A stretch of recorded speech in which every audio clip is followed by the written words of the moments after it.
Welcome to Elizabeth Reads. We have A Boy Called Hope by Lara Williamson, and we are on chapter 5. I'm going to be like Sherlock Holmes tracking Moriarty. This is going to take meticulous planning, even more than when I recreated the town hall from Lollipop Sticks. I take a piece of paper from my desk and write, Daniel George Hope, age 11, Operation Baskerville. You have to use names like Baskerville because that way no one really knows what you're up to. If I wrote Operation Meeting Dad, then Ninja Grace would be onto me like a bloodhound. The very first job of Operation Baskerville is to find Dad's address. 30 minutes and one very messy hallway later, and I found this ancient book that appears to have all the addresses of local people inside it. Yes, the actual addresses plus phone numbers. The thing weighs as much as a brick, and when Mom asks me why I'm carrying the telephone directory up to my bedroom, I tell her I'm going to stand on it so I can reach something at the back of my cupboard. Really? Mom arches her eyebrow. I'm surprised you can open your cupboard without an avalanche falling on your head. Well, when you've finished whatever mischief you're up to, I have an idea. Look up cleaners in the directory. I need someone to tidy this hallway. I think you'll find the person under H for Hope. First name Daniel. There are 3 people in the directory with the same name as Dad, Malcolm John Maynard. Dad doesn't have the same surname as us because Mom made sure we took her name, which I guess is kind of lucky now. Pulling out my mobile, I ring Malcolm J. Maynard number 1. He says, wrong number, mate, and then hangs up. The second one sounds faintly Scottish and calls me Bairn, even though I tell him 3 times that my name is Dan. The third tells me he's always getting phone calls for that new TV presenter and everyone is really getting on his goat. His goat must be the size of the biggest Billy Goat Gruff if everyone is getting on it. In the end, I hang up because I've no leads and I have to tidy the hallway. The whole of Operation Baskerville is in jeopardy until Big Dave makes me think otherwise. He appears on the dot of 6 and says he could eat a scabby dog. Mum tells him it would be wrong to eat Charles Scallybones the first, so perhaps we should have a takeaway instead. Now this is hardly riveting and has nothing whatsoever to do with Operation Baskerville, but what Big Dave says next does. Chippy chips are what Big Dave wants, from the frying squad to be precise. Mum says she's not eating from a place where girls wear the scent of cheap malt vinegar. Walk this way it is then, says Big Dave. The man behind the counter can lure me with a number 25 and the scent of sweet and sour chicken balls instead. And thanks to Big Dave's chicken balls, I know exactly where to find Dave's address. Dad's address. So, how's it going with the medal? Whispers Jo, looking down her list of fractions. Do you still feel sad? I never told you I felt sad in the first place, I whisper. What's the answer to 1/7 times 1/8?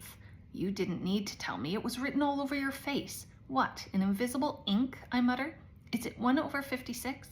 Yes, that medal will change your life, replies Jo. St. Gabriel always gets results. That's what my grandma said. Before she died, yes. What's the answer to 4 1/3 plus 4 1/3? Grandma might have died, but that wasn't the end of it. She sent me a feather, you know. Jo looks at me. A message from her was on my list of 10 things, and it arrived after her funeral. Feathers are angels' calling cards. It means the dead person is up there and looking after you, and they're sending you a white feather to let you know that everything will be okay. Jo, I hate to break this to you, but feathers come from birds' bums. The answer is 82/3. Jo scribbles on her test sheet and turns, 8 2/3.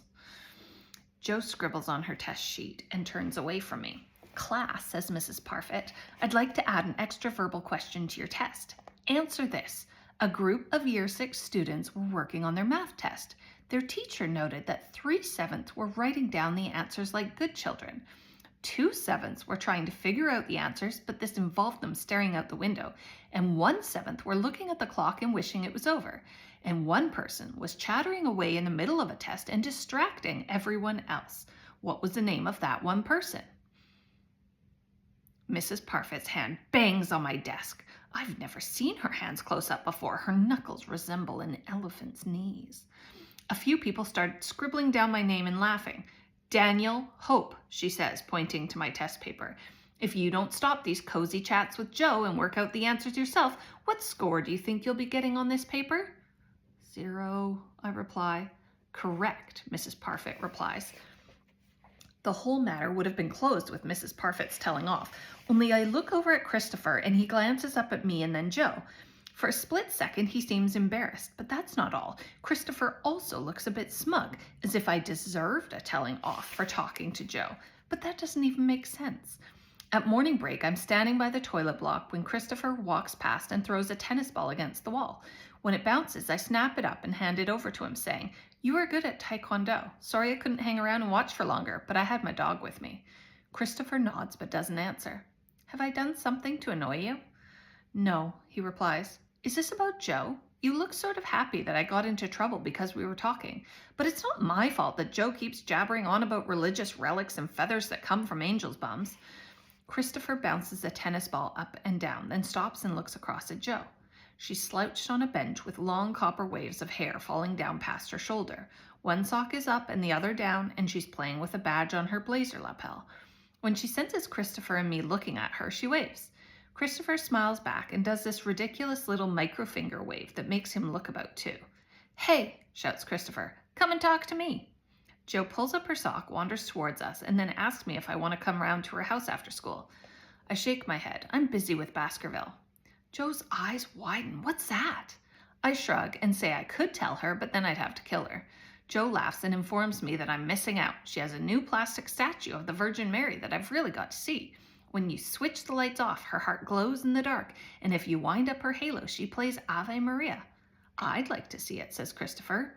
And that's when I know for certain what Christopher's problem is. And that's the end of chapter 5. See you next time. Bye-bye.